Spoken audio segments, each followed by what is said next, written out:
ఒక్కసారి క్షేత్రమునకు వెళ్లి మూర్తి దర్శనం చేస్తే ఆ మూర్తి దర్శనం చేసినటువంటి కన్నులది కాదు, కన్నులతో దర్శనం చేసినప్పుడు కన్నులు చూస్తున్నప్పుడు చూడబడేటటువంటి వస్తువునందు మీ మనస్సు ఏకాగ్రతతో నిలబడాలి.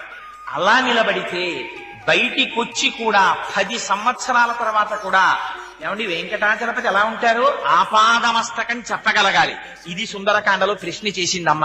ఎలా ఉంటాడో రాముడు చెప్పంది. త్రిస్తర త్రిసమహత్రిశోన్నత త్రితామ్ర స్త్రిచ స్నిగ్ధ గంభీర స్త్రిశునిత్యస అని చెప్పేశారు మహానుభావుడు హనుమ.